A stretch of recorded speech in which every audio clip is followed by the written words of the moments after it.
123ನೇ ಕಾರ್ಯಕ್ರಮ 123ನೇ ಕಾರ್ಯಕ್ರಮ ಸಹಮತದ ಕಾರ್ಯಕ್ರಮ. ನನ್ನ ವ್ಯಾಖ್ಯಾನದಲ್ಲಿ ಸಹಮತ ಅಂದರೆ ಸಹಮನಸ್ಸಿನ ಸದಭಿರುಚಿಯ ಹವ್ಯಾಸವುಳ್ಳ ಮಾನವತೆಯಿಂದ ಕೂಡಿದ ಸಾಂಸ್ಕೃತಿಕ ಕಾರ್ಯಕ್ರಮವನ್ನು ತಪ್ಪದೇ ನಡೆಸಿಕೊಂಡು ಬರುತ್ತಿರುವ ಸಹಮತಿಗರ ಕಲಾವೇದಿಕೆ. ಇದೊಂದು ಕಲಾವೇದಿಕೆ. ಈ ಕಲಾವೇದಿಕೆಗೆ ನನ್ನನ್ನು ಪ್ರಾರ್ಥನೆ ಮಾಡಲು ಅವಕಾಶ ಸಿಕ್ಕಿರುವುದರಿಂದ ಮೊದಲನೇದಾಗಿ ಶ್ಲೋಕದೊಂದಿಗೆ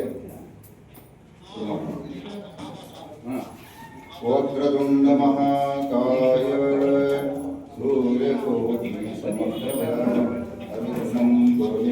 ದೇವಾ ಸರ್ವಕಾರ್ಯೇಷು ಸರ್ವದಾ ಶುಕ್ಲಾಂಬರಧರಂ ವಿಷ್ಣುಂ ಶಶಿವರ್ಣಂ ಚತುರ್ಭುಜಂ ಪ್ರಸನ್ನವದನಂ ಧ್ಯಾಯೇತ್ ಸರ್ವವಿಘ್ನೋಪಶಾಂತಯೇ. ಯಾ ಕುಂದೇಂದುತುಷಾರಹಾರಧವಳಾ ಯಾ ಶುದ್ಧವಸ್ತ್ರಾವೃತಾ ಯಾ ವೀಣಾವರದಂಡಮಂಡಿತಕರಾ ಯಾ ಶ್ವೇತಪದ್ಮಾಸನಾ ಯಾ ಬ್ರಹ್ಮಾಚ್ಯುತಶಂಕರ ಪ್ರಭುಜೇ ದೇವೈ ಸದಾ ಪೂಜಿತಾ सा मां पातु सरस्वती भगवती निकेशजाढ्याः. गुरुर्ब्रह्मा गुरुर्विष्णुः गुरुर्देवो महेश्वरः गुरुसाक्षात् परब्रह्म तस्मै श्री गुरवे नमः.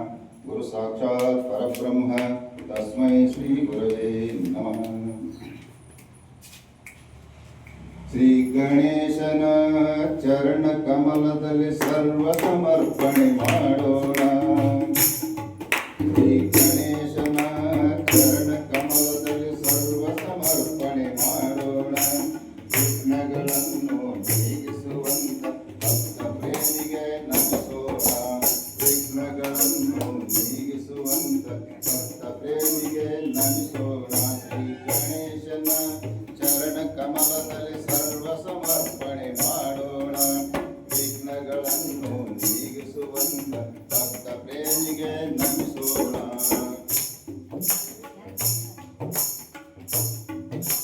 ಕರಿಮುಖ ಗಣಪ ಕಾಯೋ ಎಂದು ದಿನ ದಿನ ಪೂಜೆಯ ಮಾಡೋಣ.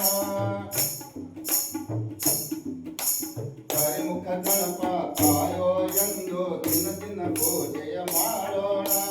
ಕರುಣಾಲಯನ ಕೃಪಾ ಕಟಾಕ್ಷದ ಗಂಧಾಕ್ಷತೆಯ ಪಡೆಯೋಣ. ಶ್ರೀ ಗಣೇಶನ ಚರಣ ಕಮಲದಲ್ಲಿ ಸರ್ವ ಸಮರ್ಪಣೆ ಮಾಡೋಣ. ವಿಘ್ನಗಳನ್ನು ನೀಗಿಸುವಂತ ಭಕ್ತ ಪ್ರೇಮಿಗೆ ನಗಿಸೋಣ. ವಿಘ್ನಗಳನ್ನು ನೀಗಿಸುವಂತ ಭಕ್ತ ಪ್ರೇಮಿಗೆ ನಗಿಸೋಣ. ವಿದ್ಯೆಯ ಬುದ್ಧಿಯ ಸಿದ್ಧಿಯ ಕೊಡುನಿ ಎನ್ನುತ್ತ ಭಜನೆಯ ಮಾಡೋಣ. ವಿದ್ಯೆಯ ಬುದ್ಧಿಯ ಸಿದ್ಧಿಯ ಕೊಡುನಿ ಎನ್ನುತ್ತ ಭಜನೆಯ ಮಾಡೋಣ. ಭೋಗವ ಯೋಗವ ಭಾಗ್ಯವ ಕೊಡುವ ತಾತೆಯ ಹೂವನ್ನು ಹಾಕೋಣ. ಯೋಗವ ಭೋಗವ ಭಾಗ್ಯವ ಕೊಡುವ ತಾತೆಗೆ ಹೂವನ್ನು ಹಾಕೋಣ. ಶ್ರೀ ಗಣೇಶನ ಚರಣ ಕಮಲದಲ್ಲಿ ಸರ್ವ ಸಮರ್ಪಣೆ ಮಾಡೋಣ. ವಿಘ್ನಗಳನ್ನು ನೀಗಿಸುವಂತ ಭಕ್ತ ಪ್ರೇಮಿ